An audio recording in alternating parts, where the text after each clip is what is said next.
Hello friends, welcome back to my channel SRK drama explain. Friends, ये video मैं लोगों के एंटरटेनमेंट के लिए बनाती हूँ, so please watch full, share, subscribe and like this video. ये ड्रामे की एक्सप्लेनेशन का लास्ट पार्ट है। फैली, नावीरो और हैंगा को दिखाया जाता है तीनों बैठ करके काफी अच्छे से मजे कर रहे होते हैं। अब आप पूछेंगे कि फैली की नकली लड़का क्या हुआ। ऑफ कोर्स रागा ने उसे जेल में भेज दिया तो वो जेल में चक्की पीस रहा है। यहाँ पर हैंगा कहता है नावीरो से, ये रागा और जॉर्डन कितना ज्यादा टाइम ले रहे हैं, इनसे ज्यादा और कौन टाइम ले सकता है। तब नावीरो कहता है, लड़कियां भी तो कितना ज्यादा टाइम लेती है ना तैयार होने में। तब यहाँ पर फैली बिगड़ जाती है, तुम लड़कियों के बारे में ऐसे कैसे बोल सकते हो, मैं भी तो एक लड़की हूँ ना, देखो कब से आकर के यहाँ पर बैठी हूँ, वो भी अच्छे से रेडी होकर के। तब यहाँ पर हैंगा कहता है, एक्चुअली रागा का बर्थडे आने वाला है ना, शायद इसी वजह से वो कुछ ज्यादा एक्साइटेड है। तब यहाँ पर फैली कहती है, क्या तुम लोग ने मुझे बताया नहीं रागा का बर्थडे आने वाला है। तब यहाँ पर हैंगा कहता है, नावीरो क्या तुम मुझे बताओगे कि मुझे कौन सा गिफ्ट लेना चाहिए रागा के लिए। तो नावीरो कहता है, मैं कुछ भी नहीं बताने वाला हूँ, जो तुम लेना है वो तुम ले सकते हो। फैली भी सोचने लगती है कि वो रागा को उसके बर्थडे में क्या गिफ्ट करे। नेक्स्ट सीन में दिखाया जाता है इन पांचों को।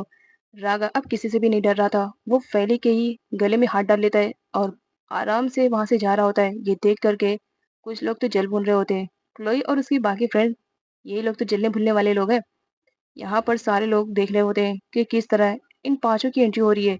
सानिया देखती है तो शॉक में रहती है, वो दौड़ करके जाती है फैली के पास पूछने के लिए, लेकिन बेचारी का पैर आपस में फंस जाता है और वो गिर जाती है और गिरने के चक्कर में उसका जूस रागा की शर्ट पे गिर जाता है। अब रागा बहुत ही ज्यादा गुस्से में था, तो यहाँ पर सानिया को लगता है कि रागा तो अब उसे छोड़ेगा नहीं। वो बहुत ही ज्यादा डर जाती है कि पता नहीं रागा अब मुझे क्या कहने वाला है। और यहाँ पर क्लोई अपनी फ्रेंड से कहती है, देखना रागा बहुत ज्यादा चिल्लाने वाला है इस सानिया पर। तब यहाँ पर रागा का रिएक्शन तो एकदम नॉर्मल रहता है। सानिया रागा से कहती है, सॉरी, ये मैंने जानबूझकर नहीं किया, प्लीज़ मुझे माफ़ कर देना। रागा बहुत ही नॉर्मल तरीके से उससे बात करता है और उसका जूस वाला कैन भी उठा करके देता है कि तुम्हें सॉरी बोलने की ज़रूरत नहीं है, इसमें तुम्हारी गलती थोड़ी है, लेकिन नेक्स्ट टाइम से ख्याल रखना। जॉर्डन और बाकी सारे लोग तो बस देखते ही रह रहे होते हैं कि रागा का ये कौन सा रूप है। और यही सेम सिचुएशन रहती है क्लोई की कि रागा तो ऐसा बिहेव नहीं कर रहा था, फिर अचानक से उसको क्या हो गया। रागा खुश था कि फैली की वजह से अब उसके नेचर में भी काफ़ी चेंजेस हो गए थे। वो फैली को पकड़ता है और वहाँ से हंसते हुए चला जाता है। नेक्स्ट सीन में दिखाया जाता है फैली अपने फ्रेंड्स के साथ गप्पे लड़ा रही होती है। तब वहाँ पर क्लोई आती है। क्लोई कहती है, मुझे फैली से कुछ इंपॉर्टेंट बात करनी है, क्या तुम लोग मुझे थोड़ा सा प्राइवेसी दे सकते हो, मैं फैली के साथ इंपॉर्टेंट बात करना चाहती हूँ। फैली के कहने पर उसके सारे फ्रेंड्स वहाँ से चले जाते हैं ताकि क्लोई फैली से बात कर सके। अब क्लोई देखती है कि फैली यहाँ पर अकेली है, तो उसे कहती है, प्लीज़ क्या तुम मुझे मेरी गलतियों के लिए माफ़ कर सकती हो। फैली उसे कोई भी आंसर रिप्लाई नहीं करती है, जिस पर क्लोई कहती है, इसका मतलब मैं समझूं कि तुम मेरी फ्रेंडशिप मुझसे तोड़ रही हो। याद करो बचपन में तुमने कितने ज़्यादा प्रॉमिसेस किए थे कि तुम हमेशा मुझे सपोर्ट करोगी और कभी भी छोड़ोगी नहीं, और तुम डायरेक्ट यहाँ पर मुझे छोड़ने की बात कर रहे हो। यहाँ पर दिखाया जाता है क्लोई एक्चुअली में फैली से ही मिलने इस वजह से आई थी क्योंकि रागा ने उसे अपनी पार्टी में इन्वाइट नहीं किया था। इसी वजह से वो चाह रही थी कि फैली रागा को कन्विंस करे कि वो क्लोई को इनवाइट करे पार्टी में। तब वहाँ पर सानिया आ जाती है और कहती है, मुझे अच्छे से मालूम था तुम भला फैली से बिना मतलब के मिलने वाली नहीं हो, और तुम कितनी वाहियात हो। तुम चाहती हो कि फैली फोर्स करे रागा को ताकि वो तुम्हें पार्टी में इनवाइट करे। अरे मैं तो कहती हूँ अच्छा किया रागा ने जो तुम्हें पार्टी में इनवाइट नहीं किया, सच में तुम उसके पार्टी में जाने लायक नहीं हो। तब यहाँ पर क्लोई भड़क जाती है और वो फैली से कहती है, तुम्हारे साथ जो होता है ना अच्छा होता है, तुम्हारी वजह से लोगों को कितनी ज़्यादा प्रॉब्लम का सामना करना पड़ रहा है। अंकल चौहान को देख लो, उन्हें तो बिजनेस में कितना ज़्यादा लॉस हुआ, वो भी तुम्हारी वजह से। वो चारों तो तुम्हें एक्सेप्ट करने के लिए तैयार ही नहीं थे, लेकिन तुम ज़बरदस्ती उनके घर में घुस गई, जिसकी वजह से ना चाहते हुए भी उन्हें एक्सेप्ट करना पड़ा। तुम क्यों नहीं मान लेती हो फैली कि तुम जहाँ पर भी रहने वाली हो ना, सच में तुम्हारी वजह से वो उस जगह पर हमेशा बर्बादी ही होती रहेगी। अब फैली को भी बहुत ही ज़्यादा बुरा लगने लगता है कि क्लोई ये सब उससे कह रही है। सानिया फैली को वहाँ से लेकर के चली जाती है। अब फैली काफ़ी अपसेट थी। रागा उसके पास आता है और उससे कहता है, क्या बात है, तुम मुझसे मिली नहीं, मैंने कहा था ना कि हम दोनों साथ में जाएंगे। फैली बहुत ही ज़्यादा अपसेट थी। रागा उससे कहते हैं, तुम बहुत ही ज़्यादा अपसेट दिखाई दे रही हो, क्यों, अगर कोई बात है तो बता सकती हो, आफ्टर ऑल बेस्ट फ्रेंड तो बन ही चुके हैं ना। यहाँ पर रागा ज़बरदस्ती फैली को आइसक्रीम खिलाने के लिए लेकर आया हुआ रहता है।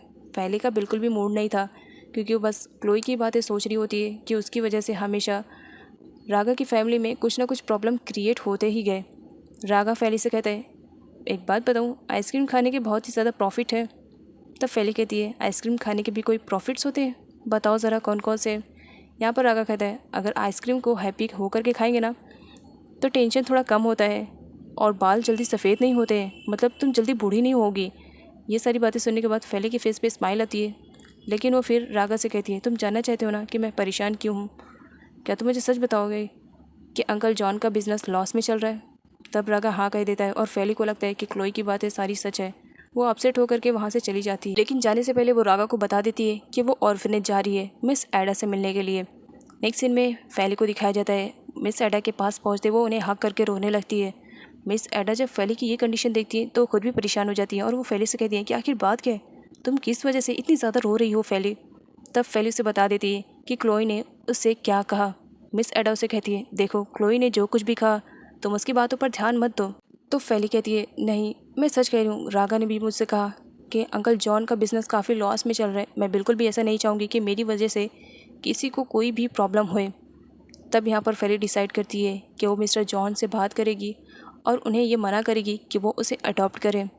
तो यहाँ पर मिस एडा कहती हैं, जैसी तुम्हारी मर्ज़ी, लेकिन तुम्हारे हर डिसीज़न में मैं तुम्हें सपोर्ट करूँगी, इतना याद रखना। तो फैली मिस एडा से कहती है, एक्चुअली अब मैं मिस्टर जॉन अंकल के घर पर नहीं रहना चाहती हूँ, मैं यहाँ ऑर्फनेज में रहना चाह रही हूँ, क्या आप मुझे परमिशन देंगे? जिस पर मिस एडा कहती है, मेरी बच्ची मैं तुम्हें भला परमिशन क्यों दूँ, ये तुम्हारा ही घर है, जब तुम्हारा दिल बोले तुम यहाँ पर आकर के रह सकती हो, इससे मुझे या बाकी बच्चों को कोई भी प्रॉब्लम नहीं होगा। फैली को बहुत ही अच्छा लगता है। नेक्स्ट सीन में फैली को दिखाया जाता है वो अंकल जॉन के घर पे पहुंच चुकी थी। वो कहती है, अंकल जॉन मुझे आपसे कुछ इंपॉर्टेंट बात करनी है एंड आई होप आप मुझसे नाराज़ नहीं होंगे। तब मिस्टर जॉन कहते हैं, आखिर बात क्या है फैली, तुम मुझे बताओगी तो सही, तुम इस तरह से बात कर रही हो, मेरा दिल बैठे जा रहा है। तब फैली कहती है, मैं चाहती हूँ कि आप मुझे अडॉप्ट करने वाली प्लानिंग को कैंसिल कर दीजिए, बिकॉज़ मैं बिल्कुल भी ऐसा नहीं चाहूँगी कि आप मुझे अडॉप्ट करो। यहाँ पर मिस्टर जॉन कहते हैं, आखिर तुम किस वजह से ये सारी बातें कर रही हो? लेकिन फैली नहीं बताती है कि वो क्लोई की वजह से इतनी ज़्यादा डिप्रेशन में है और इसी वजह से वो ये सारी बातें कर रही है। लेकिन मिस्टर जॉन कहते हैं, अगर तुम्हारी खुशी इसी में है तो मैं तुम्हारी खुशी चाहता हूँ। अगर तुम नहीं चाहोगी कि मैं तुम्हें अडॉप्ट करूँ तो फिर ठीक है, लेकिन तुम्हें प्रॉमिस करना पड़ेगा कि तुम स्कूल को कंटिन्यू करोगी और यहाँ पर आती जाती रहोगी। फैली बहुत ही ज़्यादा खुश हो जाती है, वो अंकल जॉन को थैंक्स बोलती है। नेक्स्ट में दिखाया जाता है अब रागा का बर्थडे रहता है, तो उसके सारे भाई अच्छे तो दिखने चाहिए ना, तो इसी वजह से वो सब ब्यूटी पार्लर में आए हुए रहते हैं। एक्चुअली बॉयज़ का भी रहता है और गर्ल्स का भी रहता है। यहाँ पर फैली बहुत ही अच्छे से फ़र्स्ट टाइम रेडी होती है और वो अपने फेस पे फर्स्ट टाइम मेकअप भी अप्लाई करवाती है। इधर हैंगा और नावीरो को दिखाया जाता है। हैंगा नावीरो से कहते हैं, जॉर्डन आज कुछ ज़्यादा ही टाइम नहीं लगा रहा है, क्योंकि सच में दिखाया जाता है जॉर्डन रेडी होने में काफ़ी टाइम लगा रहा होता है और इसके लिए हैंगा और नावीरो वेट कर रहे होते हैं क्योंकि पार्टी के लिए लेट हो रहे थे।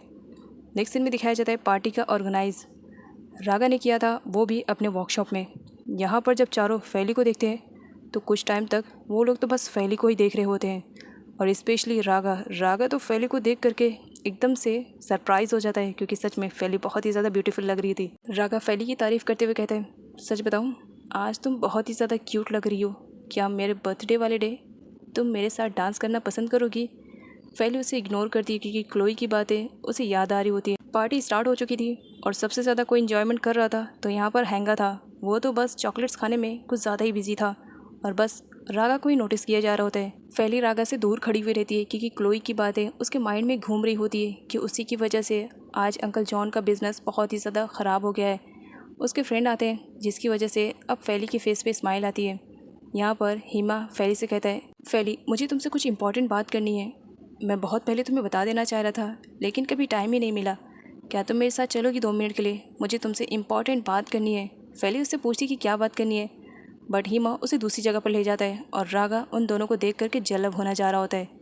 यहाँ पर हिमा फैली से कहता है, मैं जो बात करने जा रहा हूँ सच में आज वो बहुत ही ज़्यादा इम्पॉर्टेंट है। दिल तो कर रहा था तुम्हें बहुत पहले बता देने के लिए, लेकिन हिम्मत ही नहीं जुटा पा रहा था, तो आज डिसाइड कर लिया हूँ कि तुम्हें सब कुछ बता कर रहूँगा।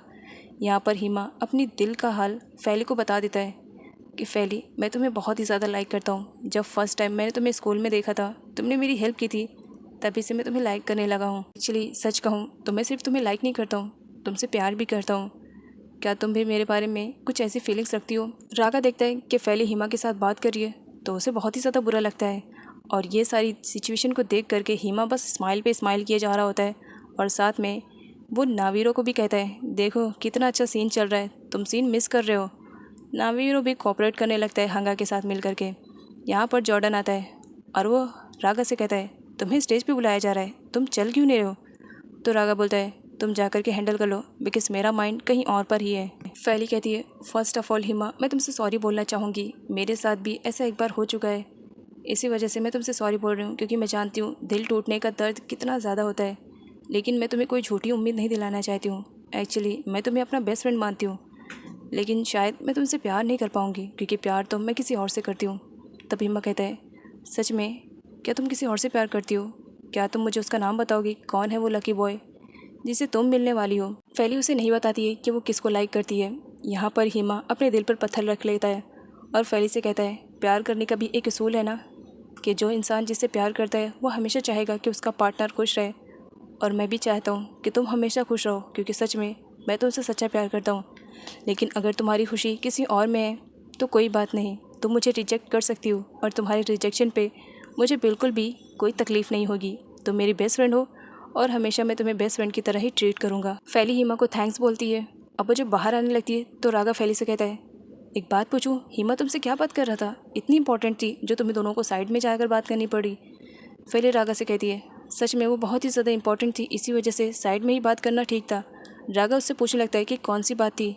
फैली से कहती है, हर बात तुम्हें बतानी ज़रूरी नहीं है। और ये कहकर वो वहाँ से जाने लगती है, क्योंकि हिमा की बातों की वजह से वो थोड़ी अपसेट भी थी। नेक्स्ट सीन में फैली को दिखाया जाता है, वो काफ़ी अपसेट थी और रो रही होती है, क्योंकि वो रागा को प्यार तो करती थी, लेकिन क्लोई की बातों की वजह से वो रागा को एक्सेप्ट नहीं कर पा रही थी। इसी वजह से वो बस रोए जा रही होती है। उसे कुछ समझ में नहीं आ रहा था कि वो करे तो क्या करे। दिल के हाथों मजबूर भी थी और क्लोई की बातें उसके दिमाग पर चढ़ गई थी कि वो जब तक रागा या उसकी फैमिली में रहेगी वो हमेशा उन लोगों का नुकसान ही करती रहेगी। रागा आता है और फैली से कहता है, आई नो, मैं जानता हूँ कि मैं डम हूँ, मुझ में समझ नहीं है, लेकिन इतना मैं अच्छे से जानता हूँ कि मैं तुमसे प्यार करता हूँ और तुम्हारी आंखों में बिल्कुल भी आंसू नहीं देखना चाहता हूँ। तो अब बताओ क्या बात है, किसकी वजह से तुम मुझे इग्नोर करने की कोशिश कर रही हो, जबकि मैं अच्छे से देख रहा हूँ तुम्हारी आंखों में तुम मुझे बहुत ही ज़्यादा लाइक करती हो।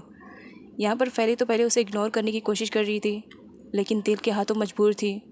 फाइनली वो रागा से कह देती है कि वो भी उससे बहुत ही ज़्यादा प्यार करती है, लेकिन शायद उसके होने की वजह से उसके फैमिली में हमेशा कुछ ना कुछ प्रॉब्लम होती रहेंगी।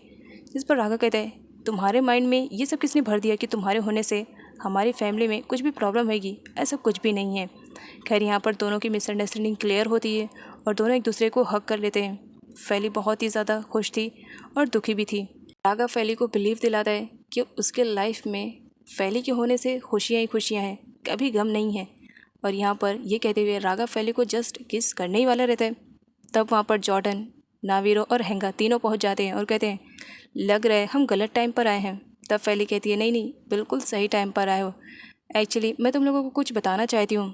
तब यहाँ पर फैली उन लोगों को सरप्राइज़ देते हुए बताती है कि मैं तुम लोगों के घर में आज से नहीं रहूँगी। एक्चुअली मैं अपनी स्टडी को तो कंटिन्यू करूँगी उसी स्कूल से, लेकिन मैं आज से ऑर्फनेज में रहना पसंद करूँगी। ये बात सुन करके उन चारों को बुरा तो लगता है, लेकिन फैली उन लोगों को यकीन दिलाती है कि वो भले ऑर्फनेज में रहेगी, लेकिन कभी कभी वो उन लोग के घर पर भी आया करेगी और इन्जॉयमेंट के लिए वो लोग साथ में कहीं पर भी घूमने के लिए एक साथ जा सकते हैं और वो अपनी स्टडी को उसी स्कूल से पूरा करेगी।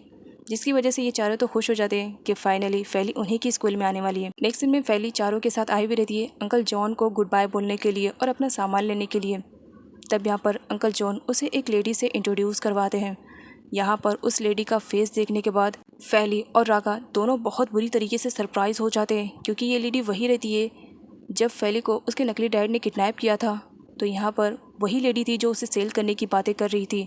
फैली शॉक में थी कि अंकल जॉन और इस लेडी का क्या रिलेशनशिप है, और इसी के साथ इस ड्रामे की एंडिंग हो जाती है। आई नो फ्रेंड्स, इसकी एंडिंग थोड़ी यूनिक है क्योंकि इस ड्रामे का सीज़न 2 भी बनने वाला है, और जब भी सीज़न 2 आएगा तो आई होप मैं ट्राई करूँगी कि मैं सीज़न 2 को भी एक्सप्लेन कर सकूँ।